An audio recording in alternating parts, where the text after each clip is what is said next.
விட்டல விட்டல விட்டல பாண்டுரங்கா விட்டல விட்டல விட்டல பாண்டுரங்கா விட்டல விட்டல விட்டல பாண்டுரங்கா விட்டல விட்டல விட்டல பாண்டுரங்கா. எட்டாவது அஷ்டபதி ராதையினுடைய பூர்ண பிரேம விரகம். 10வது அஷ்டபதி கிருஷ்ணனோட விரகம். 16வது அஷ்டபதி பகவானுடைய கருணை. 18வது அஷ்டபதி குரு உபதேசம். ஏன் இதை மாத்திரம் இவ்வளோ நிறுத்தி பாடுறான்னா, முன்னெல்லாம் சம்ஸ்கிருத ஞானம் பக்தி பாவம் பாபுகாலாக இருப்பா. அவளை இப்படி தாளக்கட்டு இழுத்து பாடுறது இப்படி டைவர்ட் பண்ணாட்டா அவளால் பாடவே முடியாது. தாளத்துக்கு பாடியாகணும். அவளுக்கு அக்ஷரம் எண்ணி கையை தட்டி எண்ணி போட்டு அவளை இந்த பாவத்திலேருந்து டைவர்ட் பண்ணினா தான் அஷ்டபதி முடியும். அதுக்காக தான் இது மாதிரி இந்த 4 அஷ்டபதியை மாத்திரம் விஸ்தாரமாக பாடுறது. கதை கேட்குறவா வேணால் அப்படியே லயிச்சு போயிடலாமே தவிர, பாடுறவா பாட்டு கேட்குறவா லயிச்சு போகலாம், பாடுறவா லயிச்சு போனால் அப்புறம் யார் பாடுறது? அதில் இந்த 10வது அஷ்டபதி பகவானுடைய விரகம். அகமிக நிவசம். நான் இங்கேயே இருக்கேன், நீ ராதையிட்ட போய் நான் சொன்னதாக சொல்லி ராதையை இங்கே அழிச்சிருவா. இதான் இந்த ஸ்லோகார்த்தம். அந்த தோழி ராதையிட்ட போய் கிருஷ்ணனுடைய விரகத்தை சொல்ல போகிற. இந்த முதல் சரணம் இருக்கே, அது ராதா விரகமாக கூட ஒருத்தர் பண்ணியிருக்கார். முதல் சரணத்தை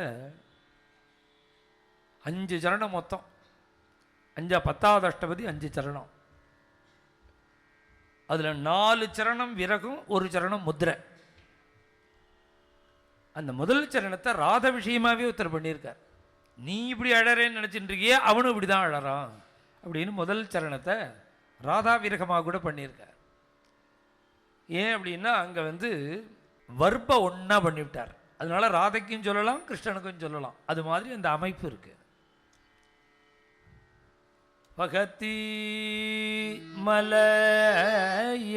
இப்போ இந்த அஷ்டபதியினுடைய பரிஸ்திதி சூழ்நிலை என்னன்னா, 3வது அஷ்டபதியில் ராசலீலைய வர்ணிக்கிறா தோழி. 4வது அஷ்டபதியில் ராதை அழிச்சுன்னு காமிக்கிறா. ராசலீலைய பார்க்கிறா ராதை. 5வது அஷ்டபதியில் ராதாதேவி சகிட்ட தானே நினைச்சு ஸ்மரதி, தான் கண்ட அழக நினைச்சு பார்த்து உருகிறா. 6வது அஷ்டபதியில் தோழியை பார்த்து எப்படியாவது கிருஷ்ணனோட என்னை சேர்த்து வச்சிருவோம், என்னை கிருஷ்ணன்ட்ட சேர்த்து வச்சிருவோன்னு 6வது அஷ்டபதி. இப்படி ராதை உருக ஆரம்பித்த உடனே கிருஷ்ணன் 7வது அஷ்டபதியில் அவனும் உருகிறான். இவன் அங்கே உருகின்றிருக்கா, அவன் அங்கே உருகின்றிருக்கான். இவன் இப்படி உருகிறதோ அவன் அங்கே உருகிறதோ இதை ஒருத்தர் சொன்னால் தானே தெரியும். தோழி யமுனக்கரையில் யமுனா தீரத்தில் ஒரு நிகுஞ்சத்தில் உட்கார்ந்துட்டு இருந்த கிருஷ்ணன்ட்ட ராதை உன்னுடைய விரகத்தினால பிரிவினால எப்படி இல்லாம தாபப்படுறா தெரியுமான்னு 8வது 9வது அஷ்டபதியை சொல்கிறா.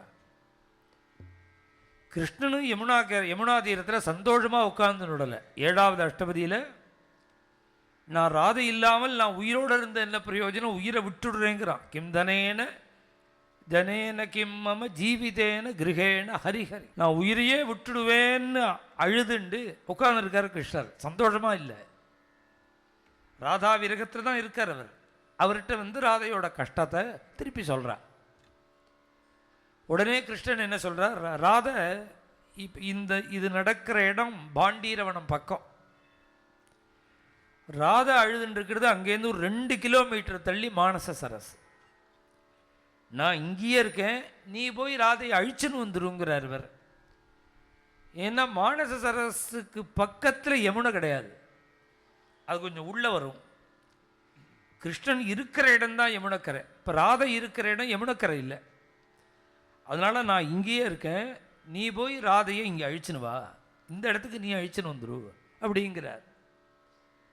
அவர் ராதையினுடைய விரகத்தை தான் இதுவரையில் பார்த்துருக்காளே தவிர அந்த சகி கிருஷ்ணனுடைய தாபத்தை பார்த்ததே இல்லை. இவன் 3வது அஷ்டபதியிலேருந்து ராதையை வாட்சி பண்ணிட்டு இருக்கா சகி. அவள் தானே மூலமே. 3வது அஷ்டபதி சொன்னா, 4வது அஷ்டபதி காமிச்சா, 5வது அஷ்டபதி உருகினா, 6வது அஷ்டபதி சேர்த்து வைனா, இந்த 6 அஷ்டபதி ராதை பக்கத்திலேயே தான் இருக்காவ தோழி. 7வது அஷ்டபதி கிருஷ்ணர் தனியாக உருகிறார். அது இவளுக்கு தெரியவே தெரியாது. இந்த இடம் வேற, அந்த இடம் வேற. இப்போ 8வது அஷ்டபதி 9வது அஷ்டபதி முதல் 6 அஷ்டபதிக்குள்ள ராத உருகினத்தை தான் வந்து சொல்கிறா. இப்போ தனி விஷயம் இல்லை. அது 5வது 6வது அஷ்டபதி எல்லாம் உருகினாலும் ராத அதை பக்கத்தில் இருந்து பார்த்ததுனால சொல்கிறாள். 8வது 9வது அஷ்டபதியில் இப்படியெல்லாம் ராத தாபப்படுறாள், உன்னை விட்டு பிரிஞ்சு ராத விரக தாபத்தில் இப்படி தவிக்கிறாள்னு 8வது 9வது அஷ்டபதியில் கிருஷ்ணன்ட்ட சொல்கிறா. அப்போ தான் கிருஷ்ணன் படுற பாட்டை அவள் பார்க்குறா. இதுவரையில் ராதையை தான் பார்த்துருக்கா, கிருஷ்ணனை இப்போ தான் பார்க்குறா. கிருஷ்ணன் எப்படி ராதா விரகத்தில் தபிக்கிறாருங்கிறத. தவ வீரகே வனமாலி, அம்மா உன்னோட விரகத்தில் அந்த கிருஷ்ணன் எவ்வளவு தபிக்கிறான் தெரியுமா? நீ தான் கிருஷ்ணா கிருஷ்ணான்னு உருகிறேன்னு நான் நினச்சிட்டு இருந்தேன். இப்போ அங்கே போய் பார்த்தா வகதி மலை, ஏற்கனவே உங்ககிட்ட அபிமானம், ஒன்று ஞாபகப்படுத்துகிற மாதிரி பரிஸ்திதி வேற. மலைய மாறுதம் வீசுறது, புஷ்பங்கள்லாம் பூத்துருக்கு. போராதத்துக்கு மன்மதன் வேற பக்கத்தில் நிற்கிறான். மதன முபநிதாய, மன்மதன் இருக்கான்னு கீத கோவிந்தத்தில் வர இடங்கள் முழுக்க என்ன அர்த்தம்னா, இதை வில்லம்ப வச்சுட்டு எல்லார் மேலேயும் பானத்தை போடுறானே, அந்த மன்மதனே இல்லை. மதனம்னா என்ன? காமன் அர்த்தம். காமன்னா என்ன? ஆசைன்னு அர்த்தம்.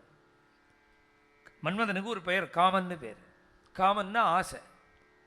அந்த ஆசைன்னா எல்லா விஷயத்துக்கும் நாம் படக்கூடிய அந்த ஆசைக்கு தான் காமம்னு பேர். அந்த அந்த ஆசை கிருஷ்ணனுக்கு ரொம்ப அதிகமாகிடுது. ஏன்னா இவரோட பையன் தானே அவன் மன்மதன். அப்பா வேலையே பானத்தை போட்டான்னா இந்த நாளாக என்ன அப்பா வேலையே பானத்தை போடுறதுக்கு. அதனால் மதன உபநிதாய பரிஸ்திதி என்னன்னா, அவனுக்கு அனங்கன், கண்ணுக்கு தெரியாதவன். அவன் கண்ணுக்கு தெரியாமலே இத்தனை காரியத்தை பண்ணிட்டு இருக்கார். அந்த எண்ணம் மனசில் வர சாதாரணமாக உள்ளவாளுக்கே அந்த ஆசை வரும்.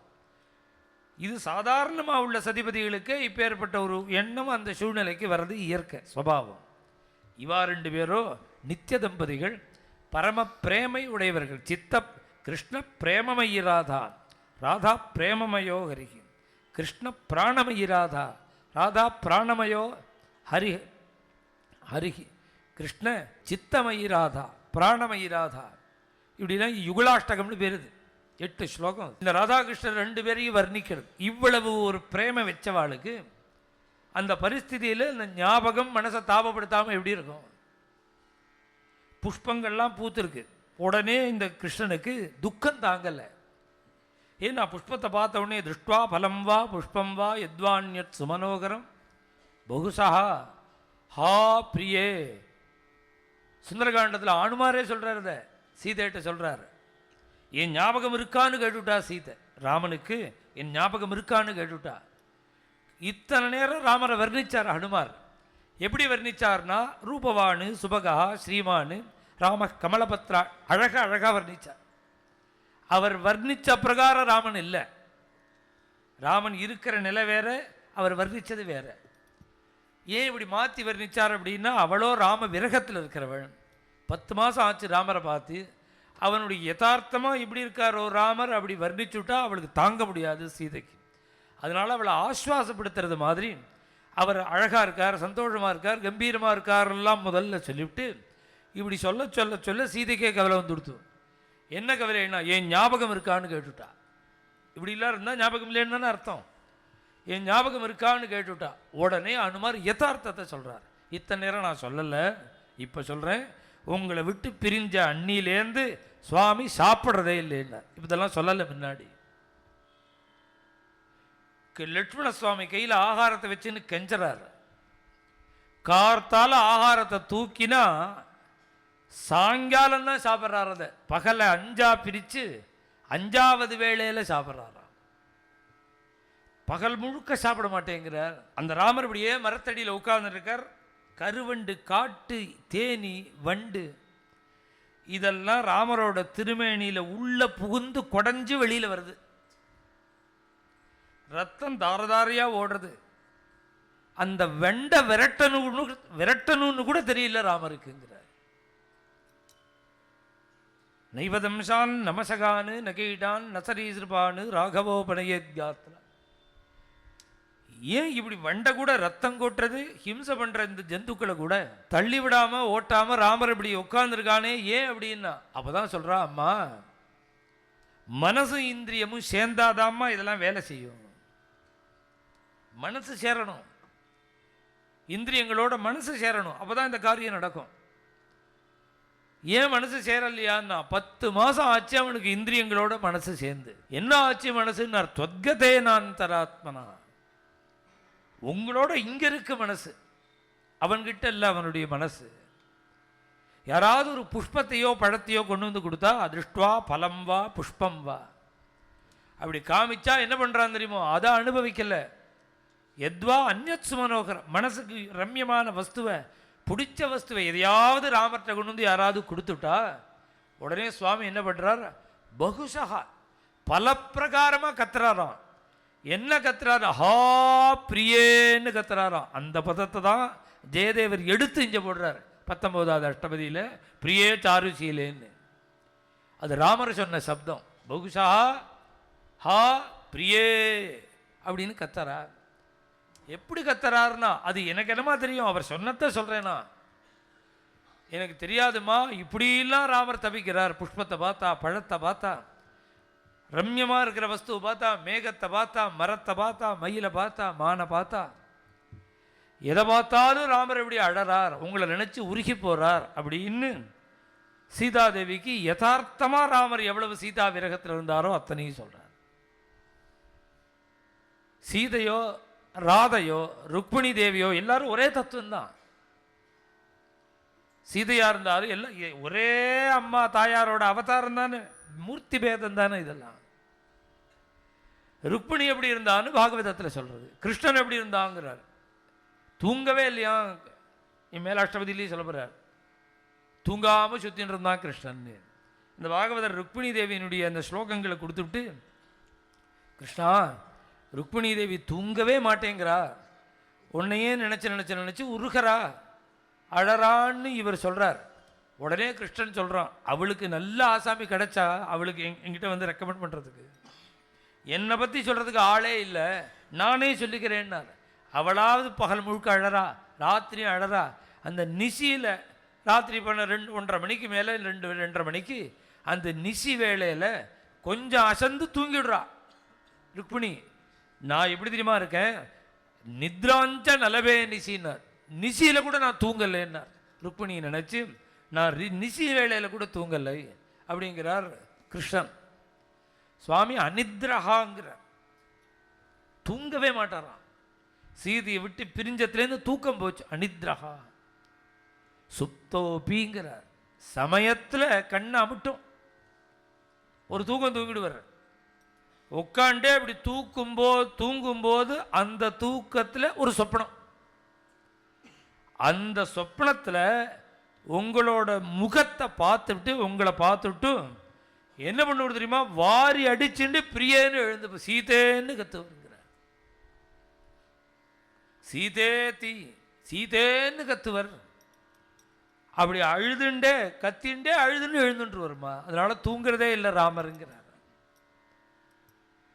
இப்படி ஏதோ ராமர் அழுதார், கிருஷ்ணன் வருத்தப்பட்டார் ருக்மிணி விஷயமானா, இங்கே ஜெயதேவ சுவாமிகள் சொல்றார் அதே தாபம் தான். இங்கே பக்கத்தில் புஷ்பம் இருக்கு, காத்தடிக்கிறது, மன்மதன் பக்கத்தில் நிற்கிறான், அப்படியே ஹிருதயத்தை பிளக்கிறது விரக தாபம். இப்படி இருக்கிற கிருஷ்ணன் ஒன்றை நினைச்சு நினைச்சு நினைச்சு நினைச்சு துரும்பா இழைச்சு தேஞ்சு போயிட்டான். சீததி துவனதகதி சிசீர வயு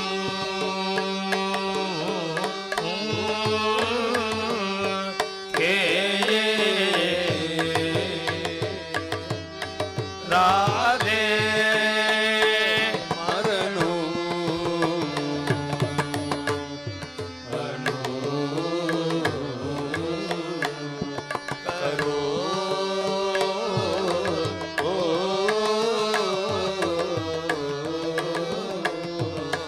Be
தகதி சிசிரமயூகே.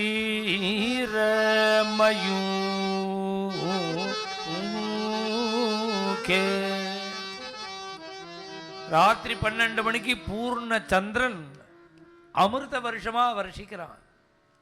அமிர்த கிரணன் பேரு சந்திரனுக்கு. எவ்வளவு தாபம் இருந்தாலும், மனசுல தாபம் இருந்தாலும், சந்திரன் பூர்ண சந்திரன் அப்படி பார்த்துட்டே இருந்து அவனுடைய கிரணம் நம்ம மேலே படுற மாதிரி கொஞ்ச நேரம் இருந்தால் நமக்கே தெரியாமல் நம்முடைய தாபம் நீங்கும். அவன் அமிர்தம் போல கிரணத்தை கொடுக்குறான். அவன் அந்த சீதளம் ஜில்லிப்பு. இந்த ராத்திரி 12 மணிக்கு இந்த சந்திரனுடைய கிரணம், பூர்ண சந்திரனுடைய அந்த கிரணம் கிருஷ்ணனுக்கு எப்படி தெரியுமா இருக்குன்னார்? தகதி சிசிர மயூகே. நெருப்பள்ளி கொட்டுற மாதிரி இருக்கு. சந்திரன் எங்கேயாவது நெருப்பள்ளி கொட்டுமான்னா அதுக்கு காரணம் விரகம்ங்கிற. சீதாம்சுகு தபனஹ கிமுகுதவகா கிரீடாமுதோ யாதனாக. 18வது அஷ்டபதி ஸ்லோகத்தில் சொல்றார். சீதாம்சுகு சந்திரன் அவன் எப்படி இருக்கான்னா நெருப்பள்ளி கொட்டுறானா அப்படின்னு பின்னாடி 18வது அஷ்டபதியில சொல்றார். ராத விஷயமா சொல்லும்போது ஜில்லுப்பு எங்க இருக்கு, உஷ்ணம் எங்க இருக்கு அப்படின்னா அதை பார்க்கும்பொழுது விரக வேதனையினால அது ஜில்லுப்பு போய் உஷ்ணமா தெரியறதான். அதை ரசிக்க முடியலன்னு அர்த்தம். அதை பார்க்க பார்க்க பார்க்க பார்க்க என்ன ஆகுது? ராதையினுடைய ஸ்மரணம் அதிகமாகி சந்திரனுடைய சீதளத்தை விட ராதையினுடைய விரகத்தினுடைய தாபாக்னி அதிகமா இருக்கு. தகதி சிசிரமயும். இப்படியே எங்கேயாவது சந்திரன் உஷ்ணத்தை கொடுக்குமா? பாதிராத்திரி 12 மணிக்கு சீதையை தேடிண்டு வர்றார் ராமர். சீதே சீதே சீதேன்னு அழறார். பாதிராத்திரி 12 மணிக்கு, இதே பௌர்ணமியில திடீர்னு லட்சுமணனை கூப்பிடுறார். லட்சுமணா, எனக்கு வெயில் தாங்கலடா, என்னை மரத்தடி கழிச்சுன்னு போடாங்கிறார். எனக்கு வெயில் தாங்கலடா லட்சுமணா, என்னை மெதுவா ஒரு மரத்தடி கழிச்சுன்னு போயிடு, தாங்கவே முடியல சூடுங்கிற. உடனே லட்சுமண சுவாமி கேட்கிறார், அண்ணா இது என்ன சந்திரனை பார்த்து சூடுங்கிறே? உடனே சுவாமி சொல்றார், சூரியனுடைய உஷ்ணம் தாங்கலடாங்கிறார். உடனே லட்சுமண சுவாமி, அண்ணா இது ராத்திரி, என்ன இது ராத்திரியில சூரியன் எப்படி வருவான்? ராத்திரியில சந்திரன் தான் வருவான். சுவாமி பார்த்தார், எனக்கே தெரியாது, உனக்கு எப்படிடா இதெல்லாம் தெரிஞ்சதுங்கிறார். அவ எந்த அளவுக்கு பிரியம் சீதையிட்ட வச்ச அபிமானம் என்ன ஆச்சுன்னா கலக்கம் வந்துடுதான் அவருக்கு. எப்பேற்பட்டவன்னா அவர் கோதண்டத்தை ஊனி நின்னா சதுர்தச புவனமும் நடுங்கும். அவர் கோதண்டத்தை வச்சு, அதுதான் வால்மீகி முதல்ல நாரதர்கிட்ட அதானே கேட்கிறார். கஸ்ய பிப்பதி தேவாஷ்ட ஜாதரோஷ சம்யுகே. அப்படி கோதண்டத்தை தூக்கி நின்னார்னா 14 லோகம் நடுங்கும் அவரை கண்டு. ஏகாக்கியா, அதுக்கு துணையே தேவையில்லை. அசகாய சூரா அனபாய சாகசான்னார் சுவாமி தேசிகன். அப்படி கம்பீரமா நின்ன அந்த ராமச்சந்திர பிரபு இப்ப சொல்றாராம், எனக்கு தெரியல, உனக்கு எப்படிடா தெரிஞ்சதுங்கிறார். இதெல்லாம் மனசால கூட அக்செப்ட் பண்ண முடியாது. ராமனோட கம்பீரியத்துக்கும் ராமனோட குணத்துக்கும் இதை மனசால கூட நம்மளால ஏத்துக்க முடியாது. இதை அந்த அளவுக்கு மனசால கூட ஏத்துக்க முடியாத விஷயத்தை அவர் யதார்த்தமா இருந்தார்னா சீதை விரகத்தில் எப்படி துடிச்சிருக்கணும்னு தெரியணும். அது இப்படி சீதா விரகத்தில் எப்படி துடிச்சிருக்கணும். அவர் வெயில் தாங்கலடாங்க. இல்லைன்னா வெயில் இல்லைன்னா இது சூரியன் இல்லை சந்திரன். எனக்கு தெரியாது, உனக்கு எப்படிடா தெரிஞ்சது லட்சுமணாங்கிறார். அண்ணா சூரியனை பார்க்க முடியுமா? கண்ணு கூசும். இதோ பாருங்க சந்திரனை பார்க்குறோம் பாருங்க. அப்போ சந்திரன்கிற யாங்கிறார் இவர். அப்படி இது சந்திரன்னு சொல்கிறையா?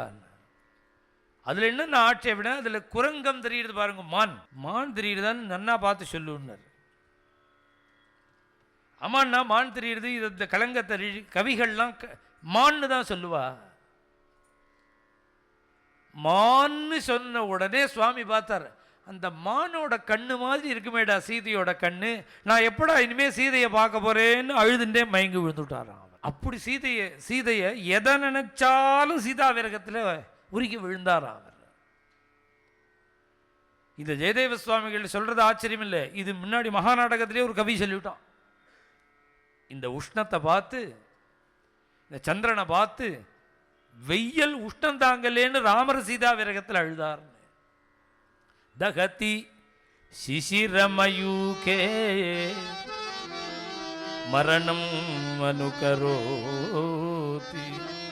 சுவாமிக்கு என்னன்னா அந்த ராதா விரகத்தில் மரணம் சமீபிச்சுடுத்தோன்னு பயம் வந்துடுத்தான். ரொம்ப துக்கம் தாங்கலைன்னா அது பயம் வந்துடும் பாருங்க, அவளுக்கு உடனே பங்கிடு பண்ண ஆரம்பிச்சிடுவான், பயம் வந்துடும். அது இது மாதிரி சீதையும் சொல்லிவிட்டார்.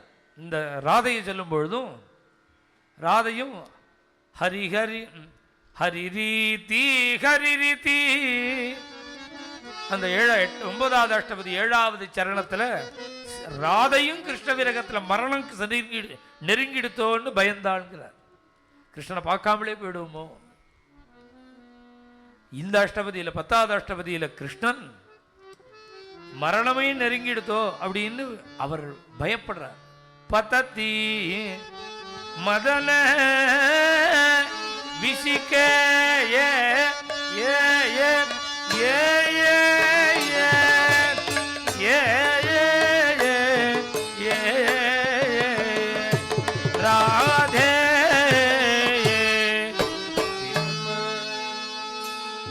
அப்படியே மன்மத பானம் போட்டு சுருண்டு கீழே விழுந்துட்டார்.